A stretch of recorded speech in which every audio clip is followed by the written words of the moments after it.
Oh mon Dieu, ô Seigneur.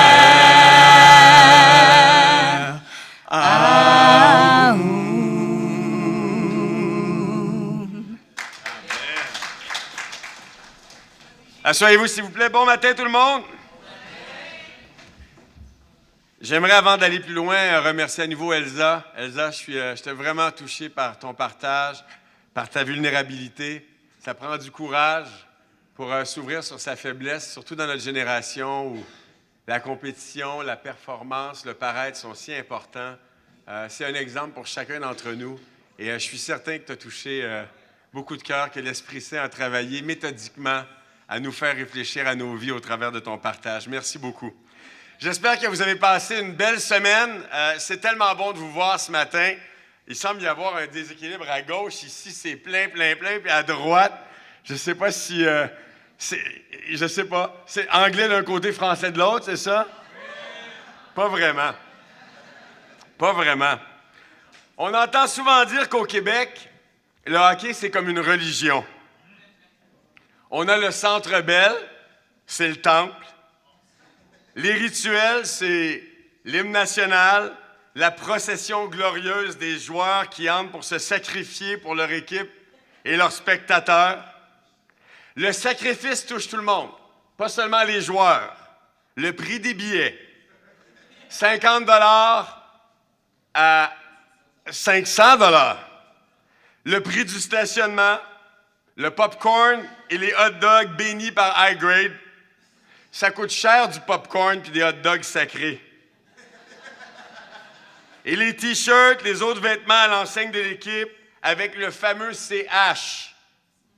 Ça nous rappelle les 2 premières lettres de quelqu'un qu'on connaît bien. Puis il y a l'adoration. Les wow, les ah, les enfants, les hommes, les femmes, les familles, tout le monde est en adoration devant une glace bien givrée. Olé, olé, on connaît le chant. Un peu plus, puis on se croirait au ciel, surtout pendant les finales de la Coupe Stanley. Là, c'est le délire. Le sacrifice passe à une autre dimension et la passion et l'adoration de la même manière. C'est pas pour rien qu'on appelle le Canadien la Sainte Flanelle. Tout ça, c'est pas surprenant. Le cœur humain a besoin de gloire. Le cœur humain a besoin de gloire, de goûter à plus grand que lui-même. Nos cœurs ont soif d'intensité et d'émerveillement. Le Québec religieux a échoué lamentablement dans son appel à émerveiller et à faire voir la gloire divine. Pas si loin de nous, pour ceux et celles qui ne connaissent pas notre histoire, les messes étaient célébrées en latin. Seulement une petite portion d'hommes et de femmes éduqués pouvaient comprendre le contenu spirituel, les enseignements des messes. Monsieur et madame tout le monde étaient généralement tenus dans une moitié d'ignorance, sinon une ignorance complète, avec des rituels qui n'avaient aucune signification, avec une présence passive dans l'Église qui était sans force pour transformer les esprits, pour transformer les cœurs, pour transformer les vies. Et d'un dimanche à l'autre, ça recommençait inlassablement. Les messages étaient souvent lourds, loin du cœur et de la vie des gens. Et le Dieu qu'on vénérait, quand il n'était pas représenté par des objets ou par des symboles matériels, il était inaccessible. Tout sauf inspirant, glorieux et près du cœur. Beaucoup de culpabilité pendant des générations et des générations. Beaucoup d'hypocrisie religieuse et beaucoup moins de grâce et de vraie foi.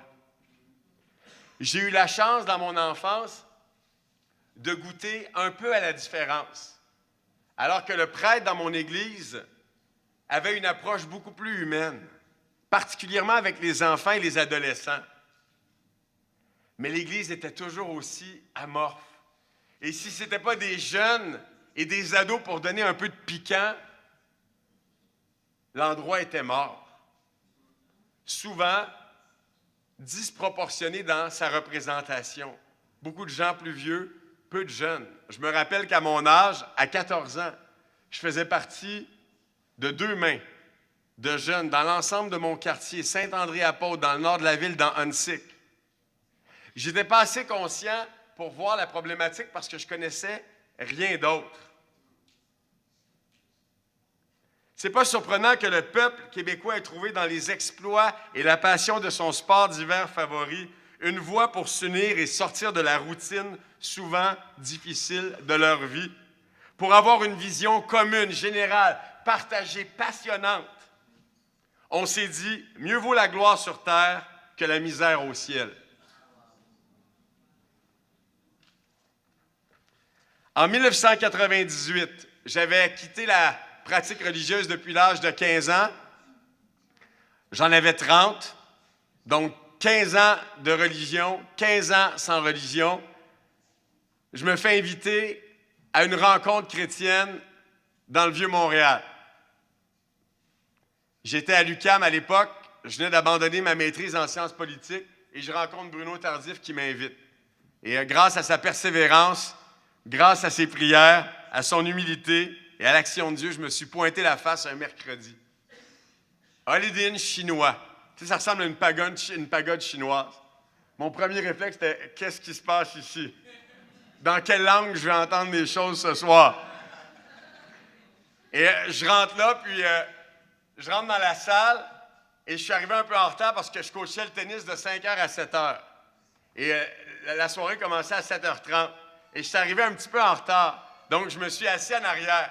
Et quand je suis arrivé, les gens chantaient. Tout le monde chantait. Il y avait des blancs, des noirs. C'était très jeune. Il y avait un enthousiasme, une passion. Et je me rappelle d'avoir rapidement demandé à une des premières filles qui était là à ma droite, « T'es-tu vraiment joyeuse? »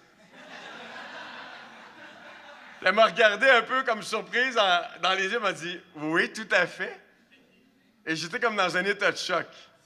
J'avais l'impression d'entrer dans un endroit artificiel créé dans un film. De voir cette unité, de voir cette joie, de voir cette passion. Mike Louzine, qui avec un français laborieux, parlait dans le langage de tous les jours, en encourageant, en inspirant, en utilisant les Écritures avec passion. Je dis, on aura tout vu. Puis quand il s'est mis à parler de lutte en plus dans son message, pour moi, là, c'était comme le choc nerveux. Je me dis, mais qu'est-ce qui se passe ici? Mais une chose est claire, c'était différent de ce que j'avais connu, mais il y avait une passion, il y avait une unité, il y avait, je dirais, une simplicité vraiment terre à terre. Le message rejoignait ma vie et adressait des questions que je me posais dans la vie quotidienne. Et pour moi, c'était véritablement une ouverture d'esprit comme j'en avais jamais vécu auparavant. Et quand j'ai commencé à étudier la Bible avec les gars dans l'Église, de voir leur joie, de voir même les rires, non seulement le dimanche, mais le mercredi, le vendredi soir, de voir la joie partagée, de voir la vulnérabilité, l'ouverture des gens par rapport à leur propre vie, alors que je vivais dans une prison intérieure depuis l'âge de 18-19 ans, pour moi, c'était fabuleux. J'osais pas le dire, mais profondément, je le pensais. J'ai vu ce jour-là la gloire dans l'Église. Le contraste avec l'Église de mon enfance était énorme. C'était un autre monde. En fait, ce que j'ai compris à ce moment-là, c'est que chaque personne dans la communauté avait une relation personnelle avec le Dieu de la Bible. Je ne la connaissais pas, j'ai pris le temps de la découvrir et j'ai vu effectivement que cet appel-là, il était pour moi comme pour chaque personne. Et que cette relation-là pouvait transformer chaque vie. Ce qui expliquait pourquoi les gens étaient tous ensemble, unis dans un même esprit, c'est que leurs convictions étaient, je dirais, unifiées. Même si sur certaines choses, il y avait des différences de point de vue, il y avait une véritable communion au niveau des convictions. Ce qui était aussi nouveau pour moi. Et de voir également que les relations étaient forgées quotidiennement au travers de la vie commune pour plusieurs gars et filles qui partageaient le même appartement, pour des couples qui s'entraidaient les uns les autres dans le mariage. C'était là, wow! Il y a quelque chose ici d'extraordinaire. Si ça fait quelques années ou plusieurs années que tu es baptisé, tu te rappelles peut-être de ce premier jour où tu as vu la gloire dans l'Église. Et cette gloire-là, elle est extrêmement précieuse. On peut facilement regarder aujourd'hui le monde religieux et particulièrement les vieilles traditions et être découragé devant ce qui s'est passé dans nos vies et dans l'Église. Mais il faut se rappeler que pour nous aujourd'hui, autant qu'à l'époque, le danger de l'institutionnalisation est toujours aussi présent et qu'il en faut peu pour que les acteurs deviennent des spectateurs. Pour qu'on arrive ici le dimanche avec des cœurs frigorifiés, non préparés à rencontrer le Dieu vivant, et qu'on vienne ici pour recevoir, pour manger, pour voir, mais sans être prêt à rencontrer le Tout-Puissant, sans être prêt à rencontrer le Créateur de l'univers. Regardez avec moi en Marc chapitre 7. On va regarder ensemble quelques versets ce matin. Et on va réfléchir ensemble sur l'adoration parce que l'adoration, c'est la gloire dans l'Église. Marc 7.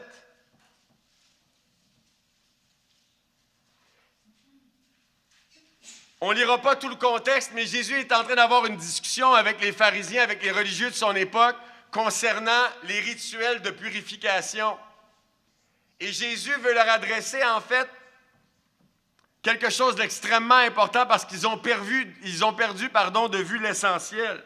Au verset 6 du chapitre 7, Jésus va leur dire les mots suivants. « Ésaïe a bien prophétisé sur vous, hypocrites, ainsi qu'il est écrit, « Ce peuple m'honore des lèvres, mais son cœur est très éloigné de moi. C'est en vain qu'ils me rendent un culte en enseignant des doctrines qui ne sont que préceptes humains. Vous abandonnez le commandement de Dieu et vous tenez à la tradition des hommes. » On voit ici que pour Jésus, comme pour le Père, tout au long des générations où il y a eu des hommes et des femmes pour chercher Dieu, pour Dieu, ce qui compte, c'est la qualité de la relation entre Dieu et le cœur de l'homme. Entre Dieu et la vie intérieure de chacun d'entre nous qui s'exprime évidemment par des chants, par des prières, par des encouragements, par des acquiescements, par des enseignements. Mais dans tous les cas, et Jésus le souligne ici, vous êtes tombés dans le piège de la tradition et vous avez oublié que l'essentiel, c'est votre cœur.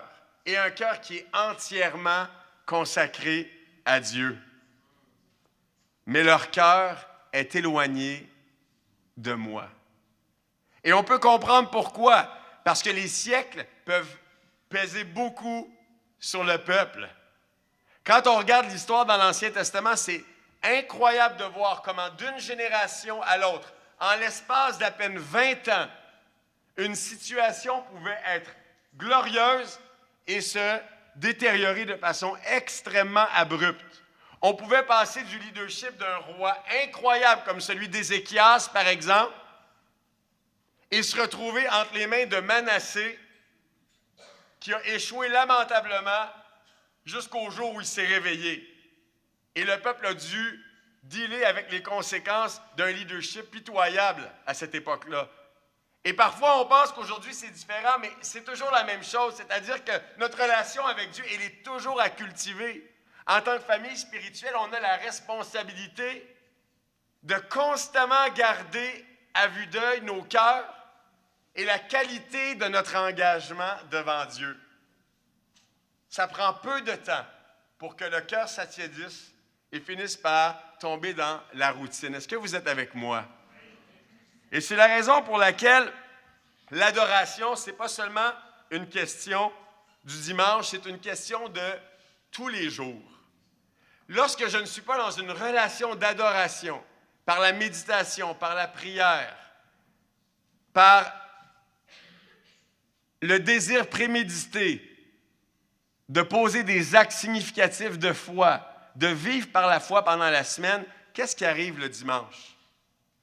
Bien, j'arrive beaucoup plus facilement en retard, moins motivé.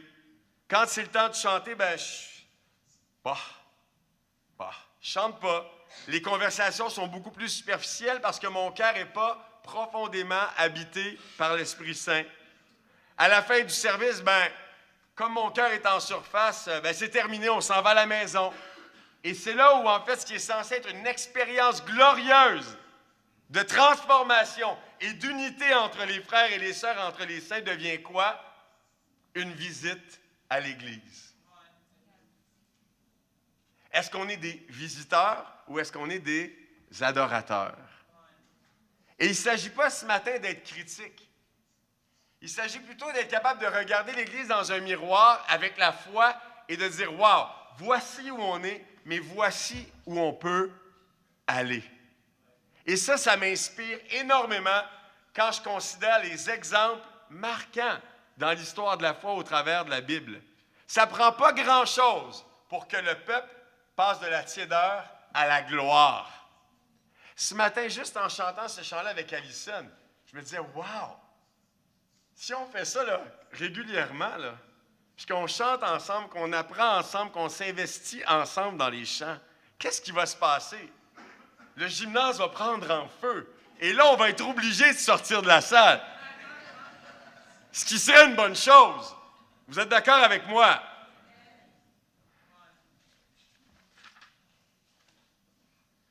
Ce matin, en fait, c'est un premier message, un premier enseignement sur une série de messages qu'on va faire sur l'adoration.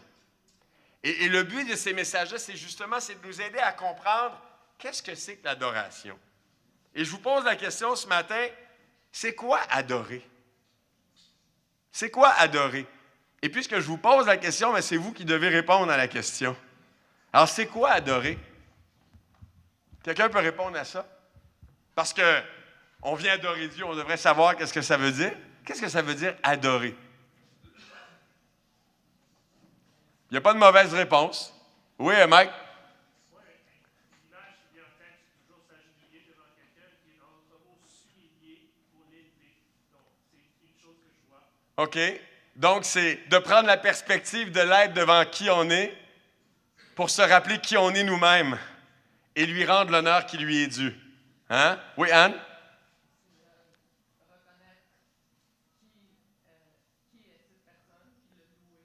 Tout à fait. Donc, reconnaître. Le mot reconnaître, ça vient de deux mots. Puis connaître.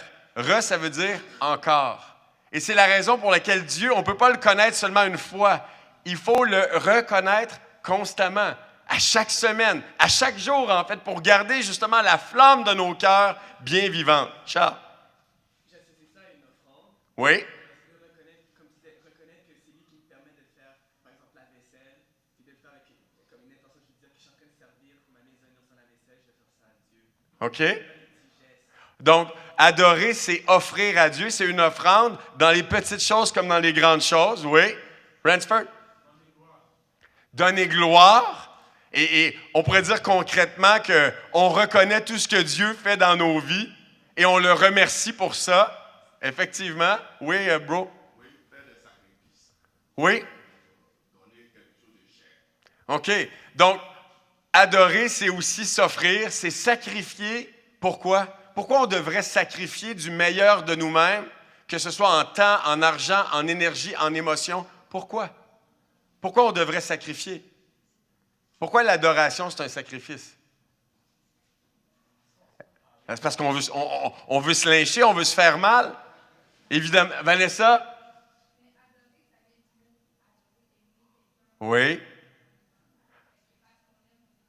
Ah, parce que l'adoration, c'est une forme poussée d'amour, de dévotion, et que l'amour suppose le don, ça suppose le fait d'offrir, ça suppose l'offrande. Oui, Claude? Moi, je pense à toutes les occasions qu'on a dans la vie d'avoir des idoles.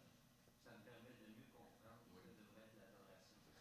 Oui. On est tous focusés, qu'on pense à tous les jours à quelque chose qu'on veut, puis qu'on oublie tout le reste, puis on est focusé, puis on se fait vivre juste avec ça. On a toutes nos pensées tournées vers ça. Oui. C'est un très bon point. Si vous prenez le temps cette semaine de faire le bilan de votre semaine, posez-vous la question. Quelle est la chose, la situation ou la personne qui a reçu le plus d'attention de votre part au niveau de vos pensées, de vos émotions? Ça peut être un travail, ça peut être une relation, ça peut être une situation de vie extrêmement difficile, ça peut être un objet de désir. Vous voulez la dernière voiture que Toyota a mise sur le marché. En fait, ce que Claude dit, c'est tellement vrai, c'est-à-dire qu'on est facilement consumé par des choses, des gens ou des situations. En fait, cette énergie-là et cette passion-là, elle devrait revenir à Dieu. C'est-à-dire que l'adoration, c'est d'offrir quoi? Le meilleur de nous-mêmes à celui qui nous donne le meilleur de lui-même. Et on a vu comment le sacrifice de Jésus a eu un impact incroyable dans la vie de Elsa. Le sacrifice de Jésus a eu un impact incroyable dans la vie de tous ceux et celles ici qui ont pris le temps de le connaître et d'entrer en relation avec lui. Et c'est la raison pour laquelle, quand on vient adorer, on vient pour s'offrir à Dieu. On vient pour lui offrir le meilleur de nous-mêmes. Et cette offrande du dimanche devrait se poursuivre tout au long de la semaine, afin de garder nos cœurs au bon endroit. Je vais juste replacer ça, si c'est possible. Non. Exode 33, on va regarder un passage ensemble dans l'Ancien Testament.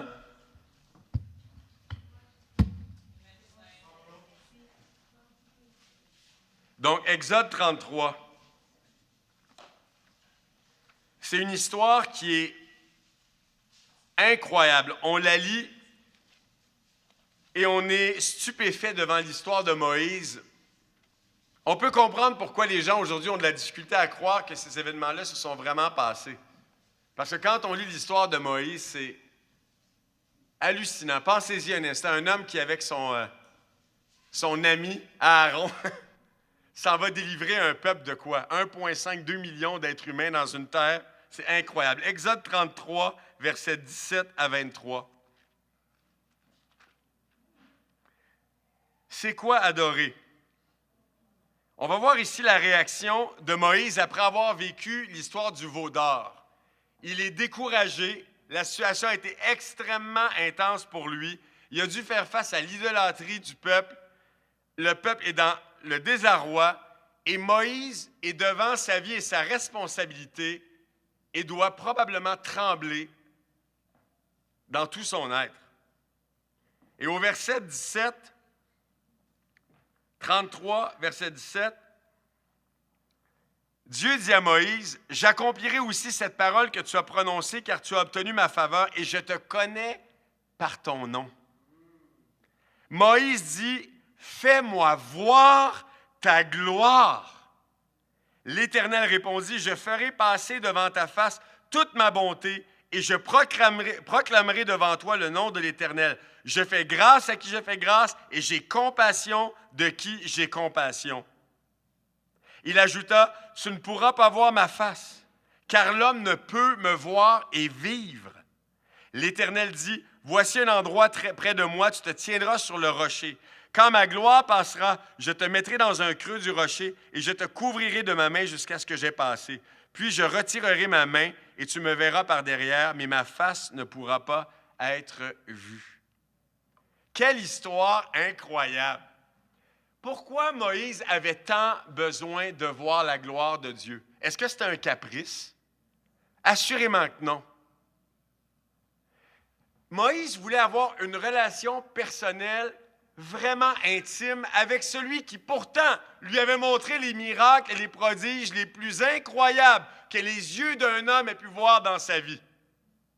Et pourtant, en sortant de terre d'Égypte, après l'expérience du mont Sinaï et les tables à loi, Moïse en redemande encore. Il en faut plus. C'est pas assez. On vit des vies qui sont tellement exigeantes. Vous le savez comme moi, ceux qui travaillent, qui ont des familles, qui étudient à temps plein, qui ont des horaires chargés, on est émotionnellement siphonné par la réalité, siphonné par nos responsabilités. Non seulement on doit prendre soin de notre famille, de nos vies personnelles qui sont déjà parfois dures à supporter, mais on doit également chercher à tous les jours à marcher avec intégrité dans les traces de Jésus. Est-ce qu'on en veut plus? C'est la raison pour laquelle Moïse, devant la responsabilité colossale de sa vie et de sa vocation, avait tellement besoin de voir et d'expérimenter de façon intime la gloire de Dieu.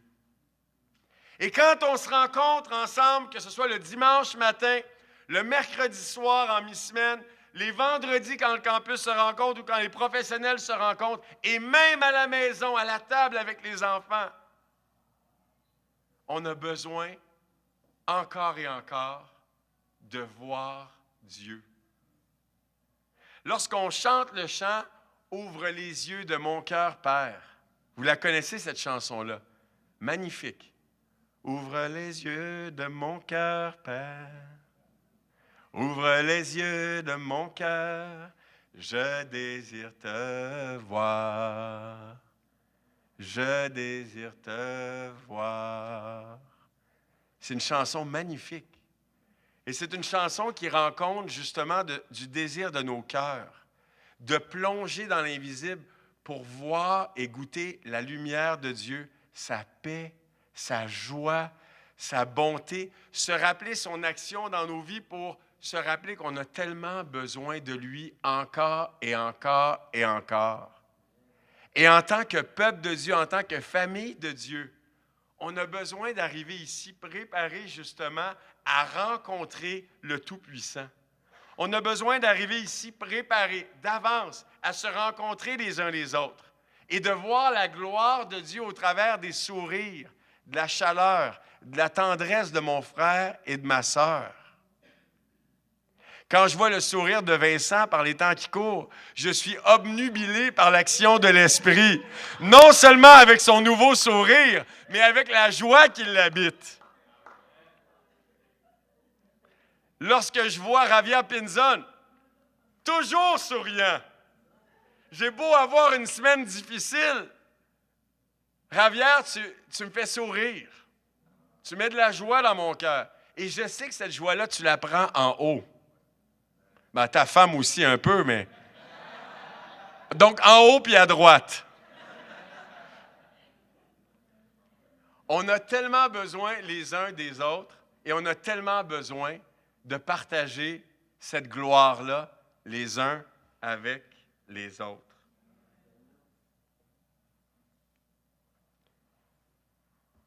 Vous connaissez le plus grand commandement? On le connaît. Tu aimeras le Seigneur, ton Dieu, de tout ton cœur, de toute ta pensée, de toute ton âme, de toute ta force. Quand on vient ici le matin, on vient ici pour offrir à Dieu quoi? Nos cœurs, tout notre cœur, toute notre pensée, notre intelligence, parce qu'on doit réfléchir, on doit penser à ce qui se passe. On est engagé non seulement émotionnellement puis au niveau de la volonté, mais aussi avec notre tête. Quand il y a un enseignement, on réfléchit à la manière avec laquelle ce message-là peut s'appliquer dans nos vies. Quand il y a un partage de communion, on réfléchit à la manière avec laquelle on peut s'identifier avec ce partage-là. Parce qu'on cherche Dieu au travers des mots qui entrent à l'intérieur de nous. Nos âmes, lorsqu'on chante, lorsqu'on prie, nos âmes sont appelées à participer à la gloire de Dieu. Comment est-ce que vous vous sentez après avoir chanté de tout votre cœur, en réfléchissant profondément aux paroles que vous entendez? La chanson vous transforme parce que l'Esprit Saint que vous avez reçu le jour de votre baptême participe à cette gloire-là dans vos cœurs et vous renouvelle intérieurement. Et avec ta force, parce que le matin à 6h10, quand le réveil sonne, puis que tu as eu une grosse journée le samedi, d'arriver ici, prête à donner, en avance, prête à faire ta part pour glorifier Dieu et encourager tes frères et tes sœurs, ça demande de la force, ça demande du courage, ça demande de la résolution. Et lorsque Dieu nous voit ensemble donner le meilleur de nous-mêmes qu'est-ce que Dieu fait? Dieu bénit d'une façon vraiment spéciale son Église. Mon deuxième et dernier point. Dieu est au rendez-vous. Est-ce que vous croyez que Jésus est présent ce matin parmi nous? C'est facile de dire oui parce qu'on connaît la réponse. Mais est-ce qu'on croit vraiment que Jésus est parmi nous? Regardez avec moi en Matthieu 18. Matthieu 18.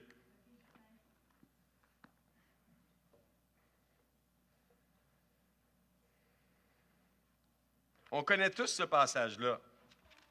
Magnifique passage. Ah, j'ai un appel.